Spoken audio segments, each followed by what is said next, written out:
샬롬 이렇게 인사할까요? 샬롬 이렇게 인사합시다. 예, 주님의 평화가 함께 하시길 빕니다. 함께 인사하겠습니다. 주님의 평화가 함께 하시길 빕니다. 예, 감사합니다.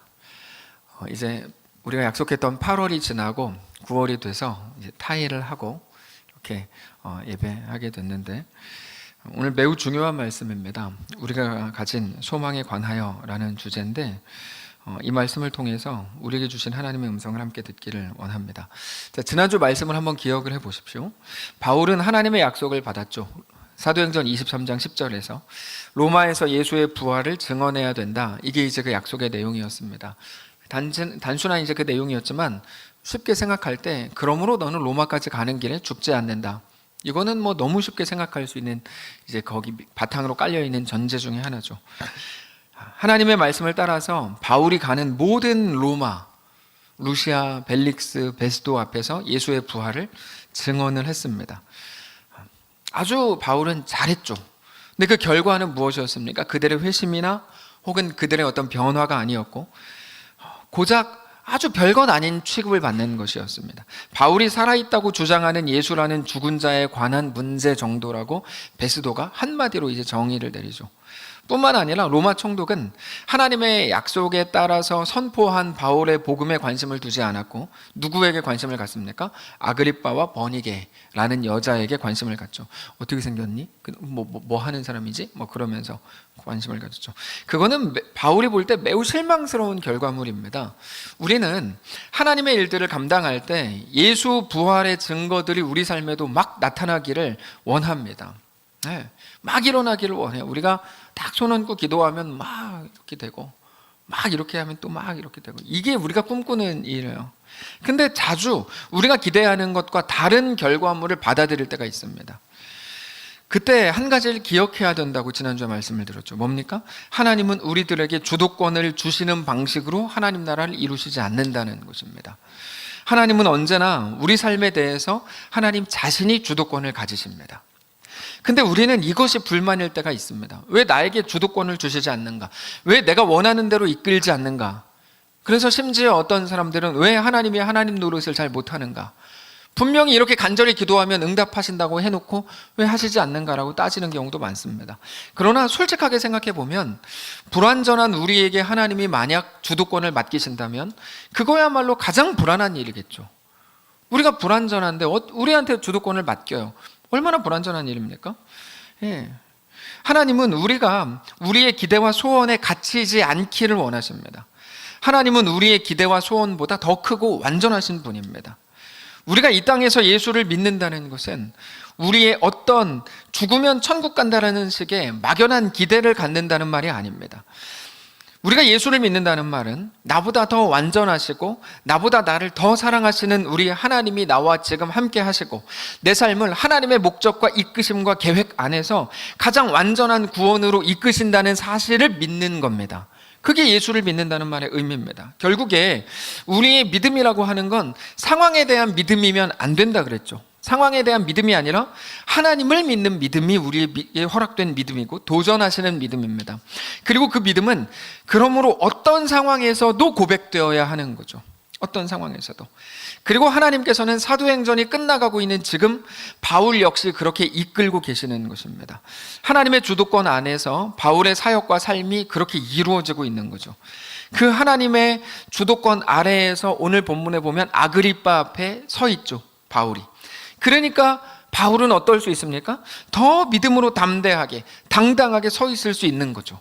네, 그게 성도의 삶입니다. 자, 오늘 본문에서 아그리빠가 바울에게 스스로 변호해 보라고 말합니다. 너 한번 얘기해봐라. 바울은 아그리빠에게 바울이 예전에 어떤 믿음을 가지고 있었고 어떤 삶을 살았는지에 대해서 쭉 말하는데, 그 내용은 바울이 다메섹으로 가던 길에 예수를 만나기 전까지 자기가 얼마나 대단한, 열심히 엄청난 유대인이었는지에 관한 내용이었습니다. 4절을 보시면, 내가 처음부터 내 민족과 더불어 예루살렘에서 젊었을 때 생활한 상황을 유대인이 다 알고 있습니다. 일찍부터 나를 그들이 알고 있으니 그들이 만약에 증언하려고만 한다면 내가 우리 종교의 가장 엄한 파를 따라 바리새인의 생활을 하였다고 대답할 겁니다. 지금 암에 대해서 워낙 유명한 명의들이 많지만 뭐 정말 인터넷에 쳐보니까 암 명이 뭐 수두룩하게 나오더라고요. 근데 몇 해 전까지만 해도 3대 명이라고 알려진 분들이 있지 않았습니까?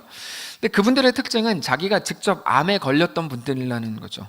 그러니까 책상에서 연구만 한 것과 자기가 직접 겪으면서 치료해 나가는 모든 과정을 몸소 겪은 것은 전혀 다르죠. 네. 바울이 그랬습니다. 바울은 누구나 아는 정통 유대인, 아니 초정통 유대인이었습니다. 그냥 혼자 집에서 거기에 잠깐 심취해 있었던 사람이 아니라 워낙 활동도 열심히 하고, 그래서 뭐 열심회원이나 특별회원 수준이 아니고 운영자 정도의 엄청 유명한 유대교인이었습니다. 그러니까 바울이 하는 말을 누군가가 들으면서 야, 저 사람 아무것도 모르니까 저런 말 하지, 이렇게 비난할 수 없다는 거죠. 아주 대단한 거기에 관한 사람이니까. 네, 어떤 전도사님이 예전에 일진 출신이 있어요. 일진 출신 전도사님. 그래서 저랑 같이 신대원 다니실 때 그분은 항상 오토바이 이렇게 타고 다녔어요. 오토바이를 이렇게 안 타시고 꼭 이렇게 타고 신대원에 오시는 분이 계셨어요. 그분은 일찍 다니지. 기숙사에 있는데 늦게 들어오면 막 소리가 너무 커가지고 불만이었는데. 근데 그분이 일진 전도를 그렇게 잘해요. 일진 전도를. 네, 우리 같은 사람은 일진 전도를 못해요. 근데 그분이 일진 전도를 잘해요. 왜? 일진이었으니까. 뭐 그런 거예요. 네. 만약에 양봉에 대해서 제가 주워들은 말이 많잖아요. 이석재 이사님한테 주워들은 말이 많잖아요. 주변에 돌아다니면서 야, 양봉 막 이렇게 얘기한다 그러면 주변 사람들이 에이, 모르니까 저 소리 하지. 근데 이석재 이사님이 양봉이 어떻게 그러면 이제 그건 또 권위가 다른 거죠. 바울이 그런 거예요. 바울이 유대교에 대해서 이야기할 때 바울은 초정통 유대인이거든요. 초정통 유대교 바리새인, 그것도 엄한 바리새파 출신. 그러니까 바울이 얘기할 때 유대인들이 유대 모르니까 저런 이렇게 말할 수가 없었다는 거죠. 바울은 정말 그렇습니다. 우리가 바울의 역사를 어느 정도 알고 있죠. 바울은 예수 믿기 전에는 열심히 있는 유대교인이었습니다. 거기에서 아브라함의 하나님, 이삭의 하나님, 야곱의 하나님이 유일하신 창조주 하나님이신 것을 믿었습니다. 바울은 하나님 믿는 사람이었어요. 그 믿음 때문에 예수 믿는 사람들을 잡아 죽인 거예요. 그럼 궁금한 게 이거죠. 그 믿음과 예수 믿는 사람들을 잡아 죽인 그게 어떤 상관관계가 있냐, 이게 이제 궁금한 겁니다. 네. 오늘 이거를 푸는 것이 오늘 우리에게 주시는 말씀의 내용인 건데, 그러다가 다메섹으로 바울이 가던 길에 예수를 만납니다. 어떻게 됐습니까? 이제 예수를 믿게 됐죠. 근데 중요한 건 이겁니다. 그래서 이제 하나님을 안 믿게 됐습니까? 아니요. 바울은 원래 하나님을 믿었던 사람이고 예수를 믿은 후에도 하나님을 여전히 믿는 사람입니다. 바울은 하나님이 유일하신 창조주 하나님이라는 믿음에 대해서 한 번도 흔들린 적이 없습니다. 그래서 실제로 바울이 예수를 믿은 후에 설교했던 내용들을 보면 기회만 되면 계속 그런 말들을 해요. 바울은 하나님을 믿는 믿음을 바꾼 적이 한 번도 없어요. 그러니까 우리가 쉽게 그냥 말할 때 바울이 회심했다 혹은 개종했다 이렇게 말하기는 쉬운데, 사실 이렇게 말하기 조금 어색한 부분이 이 부분인 거예요. 바울은 하나님을 믿었고 지금도 하나님을 믿고 있어요. 바울은 어떻게 보면, 바울 관점에서 보면, 바울 설교를 잘 보시면 바울은 종교를 바꾼 적이 없어요. 이게 아주 중요해요. 오늘 말씀을 잘 들으셔야 돼요. 그래서 바울은 처음부터 하나님을 믿었고 지금도 하나님을 믿습니다. 자, 바울이 믿는 하나님이 누굽니까? 당신의 사랑하시는 백성들, 하나님의 나라의 백성들을 인도하시고 그들에게 생명을 주시기 위해서, 이 구약 성경이잖아요. 독생자 예수님을 보내주셨고 우리를 위해 십자가에 죽게 하셨고 그가 부활하게 하셔서 우리를 영원한 생명으로 이끄신 분이죠. 그분이 하나님이죠. 그분이 바울이 믿는 하나님이에요. 구약 성경 내내 메시아를 우리에게 보내시겠다고 약속하셨고 약속하신 것을 이루신 분이 하나님입니다. 그러니까 하나님을 믿는 바울의 믿음이라는 것은 한 번도 흔들린 적이 없습니다. 근데 재밌는 건 뭐냐면 유대인들도 똑같은 하나님을 믿어요. 유대인들과 그러나 바울이 차이가 딱 하나 있습니다. 다 똑같은 하나님을 믿는데 차이가 딱 하나 있어요. 유대인들은 오실 메시아를 믿었던 반면에 바울은 오신 메시아를 믿는다는 사실이에요. 네. 오실 메시아와 오신 메시아는 딱 한 글자 차이, 한 글자도 아니죠. 시자에다가 리을이냐 니은이냐 요 차이 하나인데 그 차이는 굉장히 중요해서 오늘 우리의 현실을 완전히 좌우합니다. 무슨 말인가 하면 잘 생각해 보십시오. 유대인들은 오실 메시아, 그러니까 메시아가 아직 안 왔다고 믿는 거예요. 하나님이 약속은 하셨는데 아직 안 왔다. 그러니까 매일 무슨 생각을 합니까? 아, 메시아가 오셔야 되는데. 이 생각을 하는 거예요. 유대인들은. 하나님이 약속하신 메시아가 아직 안 왔어. 그래서 내 삶이 이래. 빨리 오셔야 되는데. 그러면 내 삶이 달라지는데. 이게 유대인들이 다 가지고 있는 생각이에요. 아직 안 오셨어. 오실 메시아. 실제로 만약에 하나님의 약속이 성취가 빨리 된다면 로마가 저렇게 우리를 괴롭히고 우리 삶이 여전히 피폐하고 굶어 죽는 사람들이 생기고 병들어 죽는 사람들이 생기는 우리의 현실이 말이 되는가? 그러므로 아직 하나님의 약속은 성취되지 않았다. 빨리 오셔야 된다. 이거죠. 다시 말해서 현실을 보니 메시아는 아직 안 왔다. 이게 유대인들의 논리입니다. 근데 바울은 아니에요. 바울은 여러분 우리가 잘 이해하셔야 됩니다. 기독교인들이 바울은 무슨 말을 합니까? 메시아는 이미 오셨다. 하나님의 약속은 이미 이루어졌다. 다만 우리의 현실이 이런 것은 우리가 온전한 하나님의 백성으로 서게 하시기 위한 하나님의 방편일 뿐이다. 이게 바울의 믿음이었던 거예요. 지금 한국 기독교 안에도 오실 메시아와 오신 메시아에 대해서 완전히 헷갈리는 분들이 너무 많아요. 여전히 오실 메시아를 믿어요. 그분도 논리는 똑같습니다. 내 삶이 이렇잖아. 이 메시아가 오시면, 물론 단어는 다르게 쓰죠. 메시아가 오시면, 그럼 내 삶이 이렇게 달라지고, 이렇게 달라질 거야. 라고 생각하는 거예요. 갑자기 오시아. 저희 뒤에 오전 선생님 봐가지고 그렇습니다. 하여튼. 근데 바울은 아니다. 이거죠. 아니다. 그 이야기를 아그리빠 앞에서 바울이 하고 있는 거예요. 오늘 본문의 내용이 그 내용입니다. 유대인들은 오실 메시아를 믿는다. 근데 나는 오신 메시아를 믿는다. 그 내용이에요. 그거를 설명하기 위해서 바울은 매우 중요한 거를 말하는데 6절을 보십시오. 이제도 여기 서서 신문 받는 것은 하나님이 우리 조상에게 약속하시는 것을 바라는 까닭이니. 여기까지는 똑같습니다. 똑같아요. 하나님이 약속하셨다는 거죠. 이게 왜 중요합니까? 몇 주 전에 살폈던 것처럼 사두개인들은 부활을 믿지 않죠. 그러나 바울은 하나님이 약속하신 일이고 그래서 이루어질 수 있는 일이라고 설명합니다. 실제로 바울은 모든 유대인들이 그거를 소망 삼고 있다고 7절에서 이렇게 말해요. 이 약속은 우리 12지파가 밤낮으로 간절히 하나님을 받들어 섬김으로 얻기를 바라는 바인데 아그리빠 왕이요, 이 소망으로 말미암아 내가 유대인들에게 고소를 당하는 겁니다. 나오죠. 내가 왜 고소를 당합니까? 이 소망 때문이라는 거예요. 이 소망. 유대인들이 가진 소망은 뭡니까? 오실 메시아. 바울이 가진 소망은 뭡니까? 오신 메시아. 자, 결국에 그 바울의 소망 때문에 바울이 고발을 당하고 죽임을 당할 위치에 선 건데, 결국에 바울이 유대인들과 같은 하나님을 믿으면서도 그들에게 고소를 당한 이유는 바로 그 소망 때문입니다. 무슨 소망이요? 메시아가 오셨다고 하는 소망입니다. 메시아가 오셨다고 하는 소망. 하나님이 약속하신 그것을 이미 이루셨고 지금도 이루어 가신다고 하는 그 소망. 그래서 그 소망을 이렇게 가지고 이렇게 말하죠. 8절에 당신들은 하나님이 죽은 사람을 살리심을 어찌하여 못 믿을 것으로 여기나이까? 왜 당신들은 말로는 하나님 믿는다 그러면서 하나님이 무슨 일이든 다 행하실 수 있다고 말하면서 하나님이 죽은 사람, 아니 예수를 살리셨다는 거를 왜 못 믿을 걸로 여깁니까? 이런 말이에요.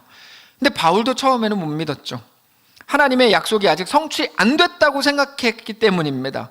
그래서 예수의 부활을 증언하는 사람들을 박해했죠. 19절.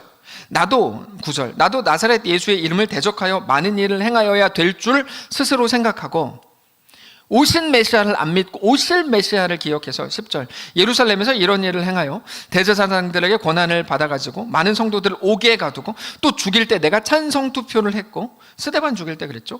또 모든 회당에서 여러 번 형벌하여 강제로 모독하는 말을 하게 하고 그들에 대하여 심히 격분하여 외국 성에까지 박해하였고 다메섹까지 가던 길입니다. 이렇게 말하죠. 자, 이런 설명들은 이제 모두에게 해왔습니다. 이제까지 루시아, 벨릭스, 베스도 계속 해왔는데 그들은 못 알아들었습니다. 근데 지금은 아그리빠 앞에 서 있죠. 아그리빠는 누굽니까? 유대인이죠. 그래서 유대인인 아그리빠는 알아들을 수 있는 내용입니다. 하나님께서 아브라함에게 주신 언약을 시작으로 다윗과 모든 선지자들로 이어지는 기록된 메시아 예언을 아그리빠도 알고 있습니다.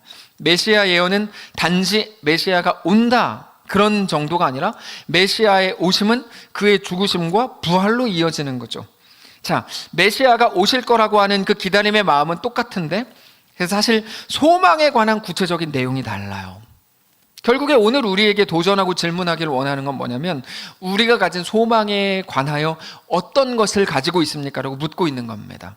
무슨 말을 하면 유대인들은 정치적 메시아, 그렇게 눈에 보이는 이스라엘 나라의 지도자로서 메시아가 와서 로마를 쳐부수고 이스라엘 나라를 세계 최강의 나라로 만드는 그런 식의 아주 작은 민족주의적 소망을 가지고 있었습니다. 그게 그들이 가졌던 소망이에요. 민족주의적 소망. 네. 그렇게 이 땅에 이스라엘 나라를 부자로 만들어주고 병 고쳐주고 복지제도 잘해주고 세계 모든 나라가 부러워할 만한 현세적인 나라로 만들어주는 게 그들이 소망했던 메시아의 오심이었다고요. 근데 이스라엘은 뭐라 그럽니까? 그분은 아직 안 오셨다. 왜요? 지금 우리가 힘들게 사는 거 보면 모르냐? 이게 그들의 논리죠. 물론 그래서 우리는 오늘 그 메시아를 기다린다. 아직 안 왔지만 그런 분은 오실 거다. 반드시. 이게 그들의 믿음이에요. 근데 바울은 전혀 다른 말을 합니다. 똑같은 메시아 소망을 가지고 있는데 아직 안 오신 게 아니라 예수의 오심과 그분의 사역과 그분의 십자가 죽으심 그리고 부활이라고 하는 예수 안에서 이 모든 소망이 이미 성취됐다는 게 바울의 주장입니다. 그러니까 내 현실이 이런 거는 하나님이 메시아를 안 보내셔서 이런 게 아니라 이미 보내셨고 그렇게 이루셨는데 내 삶 속에서 내 삶이 그 속에서 이렇게 펼쳐지고 있다 이겁니다. 그 속에서 내 삶이 이렇게 펼쳐지고 있다. 그래서 우리의 현실 속에 하나님의 뜻과 하나님의 계획과 하나님의 이끄심이라는 말이 그래서 나오는 겁니다. 이미 이루시고 완성하신 하나님이 우리를 이 자리에 두신다면 거기에는 하나님의 선명한 뜻과 계획과 이끄심이 있다 이렇게 가는 거예요. 근데 유대인들은 다르게 갔다고요. 아직 안 오셔서 이렇게 됐다로 간 거예요. 이게 유대교의 사람들과 정통 유대교 출신의 바울의 소망의 차이입니다. 그러니까 바울이 다른 건 없죠. 하나님께 대한 믿음은 똑같죠. 유일하신 하나님, 전능자 하나님, 유일하신 구원자 하나님 똑같습니다. 근데 차이가 하나 있다면 뭐라고요? 유대인들은 하나님이 약속하신 것을 성취하지 않으셨다는 거고 바울은 하나님은 이미 그 일을 예수 안에서 이루셨다는 겁니다. 그 차이입니다. 근데 우리가 똑같아요. 우리도 결국에 하나님이 약속하신 것을 아직 이루셨는가 아니면 이루시지 않았는가로 우리도 구분할 수 있습니다. 우리의 소망을 그렇게 구분할 수 있죠. 그러니까 유대인들과 우리가 그러나 똑같은 자리에 있을 때가 너무 많습니다. 그게 뭡니까?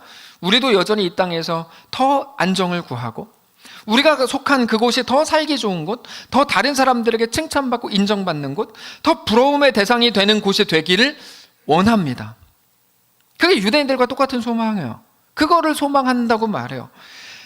아직 은혜가 없어서 또는 부족해서 내 현실이 이렇다고 말합니다. 물론 은혜가 없거나 부족한 이유는 내가 잘못 살았거나 죄를 지었거나 연약해서라고 말하지만 어떤 이유에서건 하나님의 은혜가 내 현실 속에서 부족하다고 생각하는 게 우리의 생각일 때가 많은 거죠. 유대인들의 생각이었다니까요. 근데 바울은 그거를 정면으로 뒤집습니다. 바울은 정면으로 뒤집어요, 그 말을.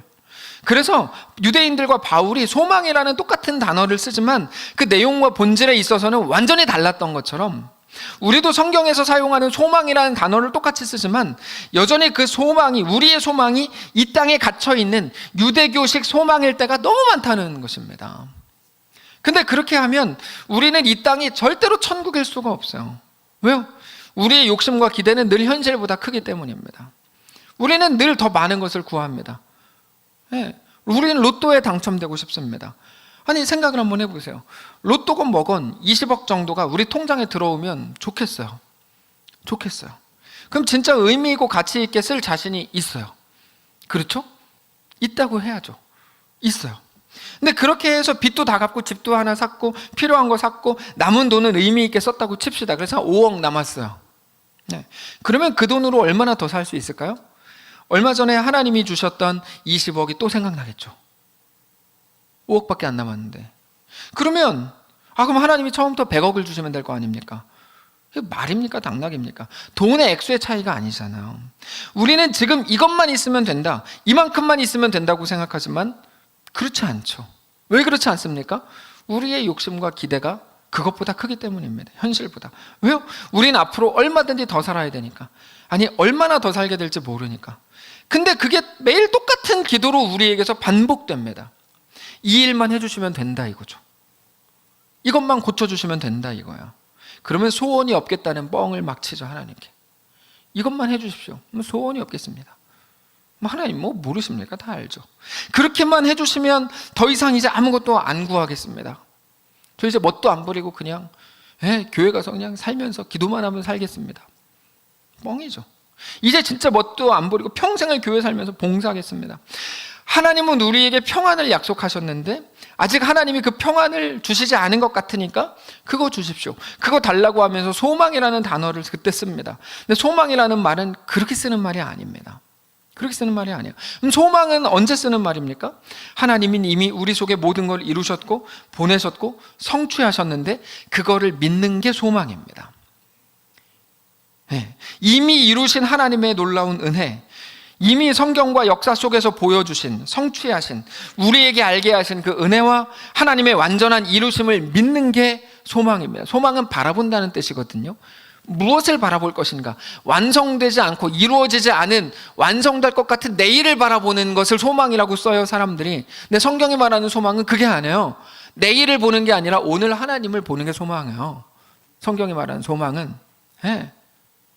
다시 말해서 내일을 보는 게 아니라 오늘 하나님을 보는 게 소망입니다. 아직 오지 않은, 이루어지지 않은, 그래서 조금 불만족스럽고 뭔가 부족하지만 그래도 하나님이 나한테 더 좋은 걸 주신다고 했어. 그게 소망이 아니라 소망은 뭡니까? 우리를 지으시고 우리에게 약속하신 하나님이 이미 예수 안에서 이루셨고 이미 예수 안에서 행하셨고 이미 예수 안에서 보이셨고 예수 안에서 성취하신 그 완성하신 우리 하나님을 오늘 우리의 상황과 환경 속에서 믿는 겁니다.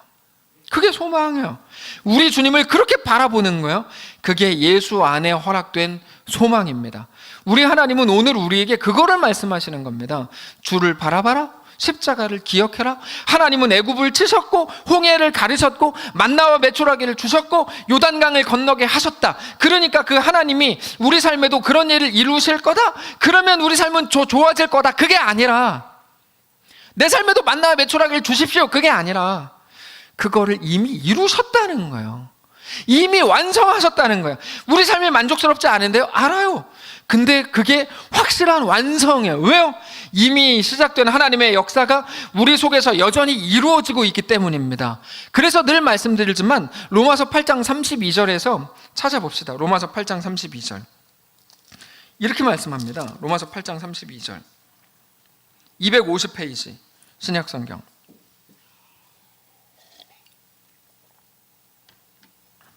로마서 8장 32절 자기 아들을 아끼지 아니하시고 우리 모든 사람을 위하여 내주시니가 어찌 그 아들과 함께 우리에게 모든 것을 주시지 않겠느냐. 이 말씀에 대한 가장 심각한 오해가 뭐라 그랬습니까? 하나님의 아들도 줬는데 뭐를도 못 주겠냐. 하나님의 만나와 메추라기를 주셨는데 네 삶에도 주실 수 있다. 홍해를 가르셨다. 네 삶도 좀 기대를 해보고 좀 기다려보면서 좀 더 성실하게 살아봐라. 공부해라. 그건 나도 못했잖아. 뭐 그런 거 있잖아요. 뭐 성실해라. 요즘에 계속 우리 집에서 나오는 음악입니다. 뭐 어떻게 해라.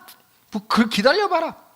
하나님의 아들도 줬는데 지금 네가 처해 있는 어려운 상황을 더 좋게 하고 너 남들이 부러워할 것들로 뭐 바꿔줄 테니까 이렇게 생각하는 거, 이 말씀을 가장 잘못 푸는 겁니다. 가장 잘못 푸는 겁니다. 이거는 그런 의미가 아닙니다. 이거는 무슨 의미입니까? 아들을 주심으로 완성하신 하나님을 아느냐 이 말이에요. 아들을 주심으로 하나님은 이미 완성하셨다 이거예요. 더 이상 아무것도 필요 없을 만큼 하나님은 예수 주신 것으로 이미 완성하셨다. 그래서 눈에 보이는 소망은 더 이상 의미가 없다. 바울은 아주 분명하게 말하죠. 24절로 가면 이렇게 말해요. 앞부분을 좀 넘어가셔서 우리가 소망으로 구원을 얻었음에 보이는 소망이 소망이 아니니 누가 보는 것을 바라리요. 이렇게 말하죠. 우리는 보이는 소망을 여전히 구하고 있는 거예요. 유대교식 신앙인 거죠. 그렇지 않습니다. 하나님은 이미 완성하셨습니다. 예수 안에서 25절 만일 우리가 보지 못하는 것을 바라면 참음으로 기다릴지니라. 눈에 보이는 소망이 소망일 수 없죠. 이 땅에서 조금 더 편해지고 안정이 되고 사람들이 칭찬하고 부러워하고 우러러보는 우리가 매일 바래왔던 이 땅에서의 그 소망은 하나님이 말씀하시는 소망이 아닙니다. 눈에 보이는 소망은 소망이 아니랍니다. 그러면 우리 소망은 뭡니까? 이미 예수를 보내셨고 예수 안에서 이루셨고 예수로 완성하신 그 하나님을 바라보는 거죠. 그러나 하나님을 바라볼 때 우리 속에 아쉬움이 있고 안타까움이 있는 건 사실입니다. 여전히 우리 현실이 부족하니까. 그래서 어떻게 해야 됩니까? 참음으로 기다리래요. 참음으로 기다리래요. 왜요? 하나님의 크기는 우리의 크기와 다르니까. 그래서 우리의 크기로 우리 앞에 이루어진 일들을 보면 뭔가 부족한 것 같고 이건 아닌 것 같고 하나님도 실수하신 것처럼 보이지만 하나님은 그것보다 크죠. 하나님은 우리의 생각보다 크시고 하나님은 늘 완전하신 분이다. 그 얘기를 하는 겁니다. 바울이. 그게 바울의 소망이 된 거예요. 그래서 오늘 아그리빠 앞에서도 하나님은 너보다 크다 갈 수 있는 거죠. 히브리서를 보면 아주 분명하게 선언합니다. 히브리서의 핵심 주제는 예수 안에서 하나님이 다 이루셨다거든요. 히브리서 한번 찾아봅시다. 9장 11절. 히브리서 9장 11절입니다. 그래도 수요 예배 때는 이렇게 하는 거 뭐 인용하는 성경은 다 써주더니 왜 주일 오전에는 안 써주십니까? 죄송합니다. 자, 9장 11절. 히브리서 9장 보십시오. 11절. 그리스도께서 장래 좋은 일의 대제사장으로 오사 손으로 짓지 아니한 것 곧 이 창조에 속하지 아니한 더 크고 온전한 장막으로 말미암아 염소와 송아지에 피로 하지 아니하고 오직 자기의 피로 영원한 속죄를 이루사 단번에 성소에 들어가셨느니라. 예수님이 오시기 전에는 자기 죄를 씻기 위해서 매번 짐승을 잡아야 돼요. 그러니까 이게 얼마나 불완전합니까? 또 잡아야 된다고 하니까 불완전한 거죠. 근데 예수님이 오셔서 오직 예수님의 피, 완전한 보혈로 영원한 속죄를 단번에 이루셨죠. 완전함이죠. 완전함. 더 이상 잡을 필요가 없어요. 그러니까 매일 주님 이 죄를 씻어주십시오. 용서해 주십시오. 혹시 또 내가 또 죄 지으면 나를 또 모른다 그러고 나를 종으로 내치는 거 아니에요? 그럼 벌벌 떨 필요가 없다는 거예요. 우리가 죄 지으면 차라리 맞겠죠. 아들처럼 살아라 이 자식아. 이렇게는 하시겠죠. 근데 너 이제 종이야. 너 내 호적에서 빼버릴 거야. 하나님은 이렇게 안 하시죠. 그러면 어떻게 합니까? 예수를 믿는 거죠. 예수를. 단번에 영원한 속죄를 이루기 위해서 하나님이 보내신 독생자 예수님을 믿는 겁니다. 그래서 이어서 뭐라고 말합니까? 너무 유명한 말씀을 하시죠. 12장에. 넘어가서 다 스킵하고 히브리서 12장으로 가보시면 1절에 이렇게 말합니다. 히브리서 12장 1절. 이러므로 우리에게 구름같이 둘러싼 허다한 증인들이 있으니 모든 무거운 것과 얽매이기 쉬운 죄를 벗어버리고 인내로서 우리 앞에 당한 경주를 경주하며 또 믿음의 주요 또 온전케 하시는 이인 예수를 바라보자. 그는 그 앞에 있는 기쁨을 위하여 십자가를 참으사 부끄러움을 개의치 아니하시더니 하나님 보좌 우편에 앉으셨느니라. 그 예수를 바라보라 써있죠. 믿음의 주요 온전하게 하시는 예수를 바라보는 것, 그게 소망입니다. 이미 십자가에서 완성하셨다는 말은 죽음으로 끝났다는 말이 아니라 십자가 죽음의 부활까지를 포함하는 건데 우리는 아직 미완성이라고 생각하는 우리의 삶이 사실 완성된 삶이었던 거예요. 완성된 삶이었던 거예요. 그럼 이런 질문이 생기죠. 다 알겠습니다. 머리로는 다 알겠어요, 이제. 그러면 지금의 부족함은 어떻게 설명할 건데요? 좋은 질문입니다.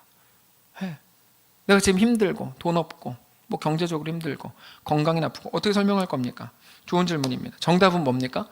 예수를 바라보십시오. 예수를 바라보십시오. 하나님을 바라보라.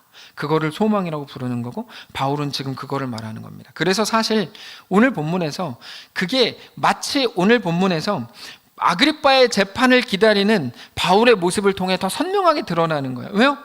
이 모습은 우리가 아는 것처럼 예수님이 빌라도에게 재판받으시다가 갑자기 헤롯에게 끌려가서 재판받으시는 누가복음 23장이랑 너무 똑같아요. 누가복음을 기록한 사람은 누가죠. 사도행전을 기록한 사람은 누가입니다.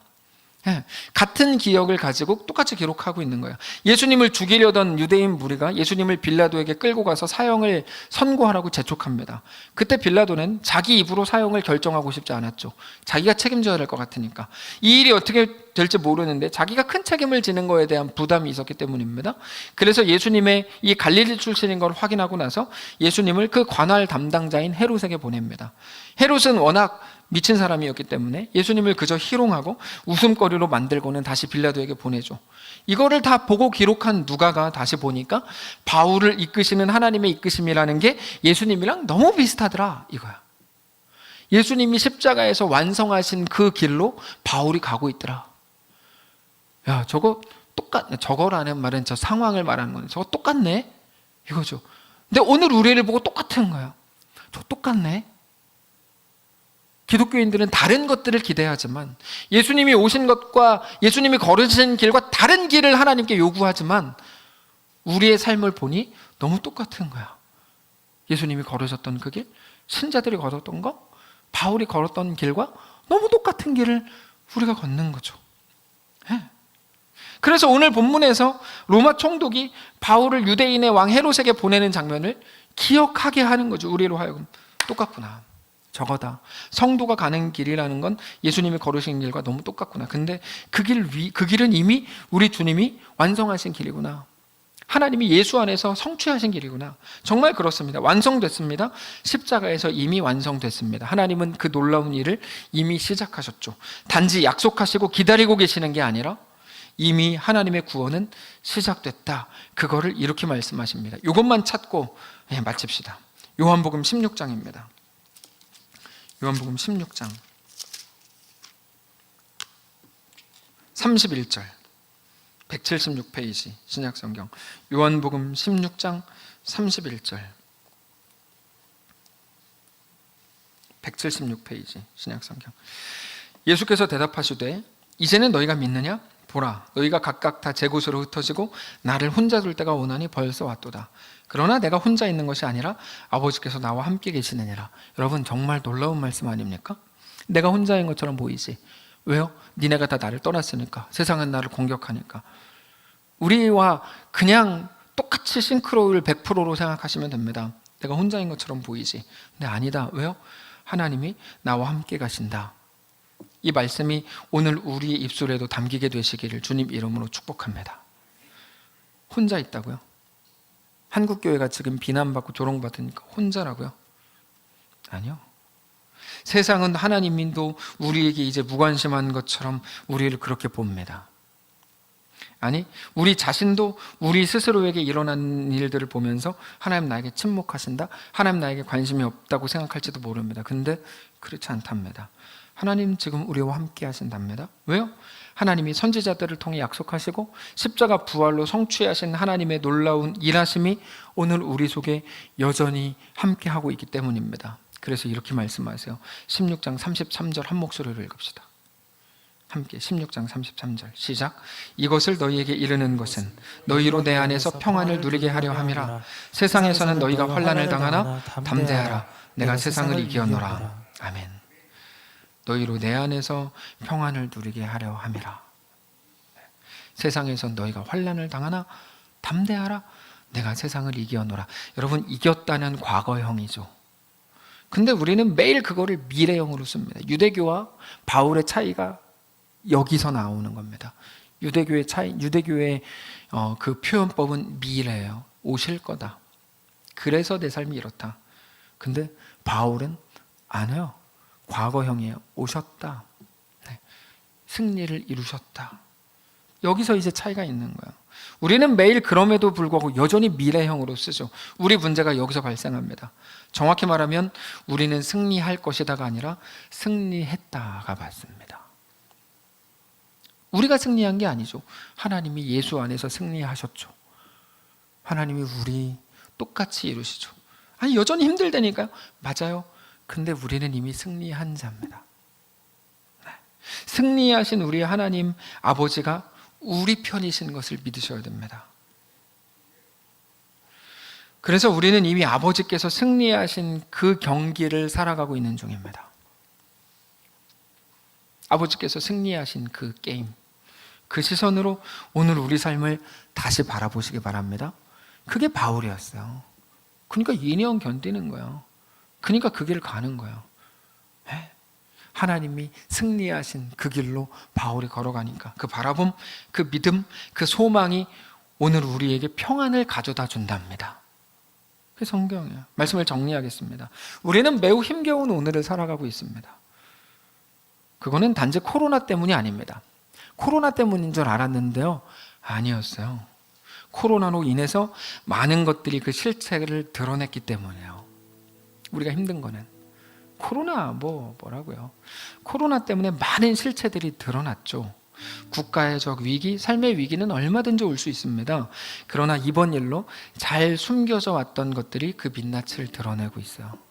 잘 숨겨져 있는 줄 알았어요. 절대 아니었어요. 코로나를 지나보니까 그게 드러나고 있었어요. 그래서 너무 힘든 거예요. 이런 곳이었구나, 이랬었구나. 세상이 어떤 존재였는지, 힘과 권력이라는 게 또 어떤 것이었는지가 저는 이번에 다 드러나고 있다고 생각합니다. 그 가운데 사는 게 너무 힘듭니다. 저 같은 스타일은 진짜 사는 게 너무 힘듭니다. 그러나 초대교회 때부터 단 한 번도 진리가 배척당하지 않은 적이 없습니다. 한 번도 없습니다. 우리가 바라보아야 되는 것은 그들이 변해서 우리한테 잘해주게 될 내일이 절대 아닙니다. 그 사고에서 오늘 헤어나오시기 바랍니다. 조금 더 괜찮아지겠지, 잘 될 거야. 그렇지 않습니다. 세상에서 좋은 대우 받게 되는 그런 상황이 되는 거, 그거 아닙니다. 그거를 바란다면 우리는 유대인들과 같은 자리에 있는 겁니다. 우리에게 이미 주어진 우리의 삶의 환경마저도 말되는 나, 긍정의 힘이 아닙니다. 그는 기독교 신앙을 우습고 가치 없는 것으로 만들고 있는 중이죠. 그건 기독교 신앙이 아닙니다. 사랑하는 성도 여러분, 오직 하나님만 우리의 소망이십니다. 오직 하나님이 우리의 왕이십니다. 그 믿음으로 우리에게 허락된 길을 걸으시고, 거기서 힘들지만 겁먹지 마시고, 그 속에서도 하나님만 우리에게 주신다고 약속하셨던 평안을 누리는 놀라운 성도들 되시기를 주님 이름으로 축복합니다. 찬양합시다. 주는 완전합니다. 그 찬양합시다. 주여, 우린 연약합니다. 우린 오늘도 힘겨워합니다. 주 뜻 이루며 살기에 부족합니다. 하나님은 완전합니다. 그 고백이죠. 고백합시다. 주여, 우린 연약합니다. 우린 오늘을 힘겨워합니다. 주 뜻 이루며 살 나라는 존재는 너무 부족합니다. 우린 연약합니다. 우린 또 넘어집니다. 주여, 우린 넘어집니다. 우리는 또 실수합니다. 오늘 하루 또 실수합니다.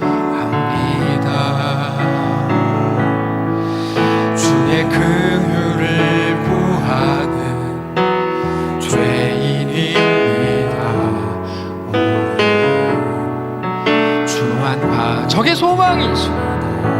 한없는 주님의 은혜, 한없는 주님의 은혜, 온 세상 위에 높습니다.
어떤 분입니까?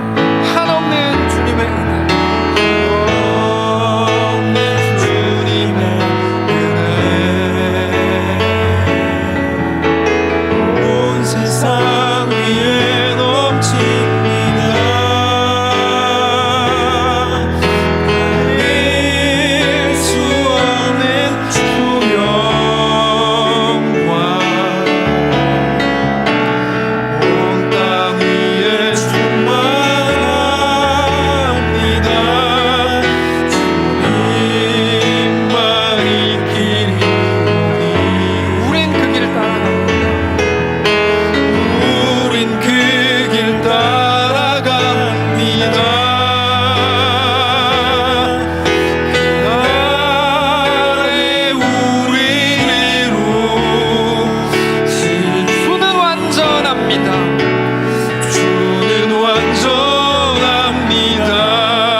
완전합니다.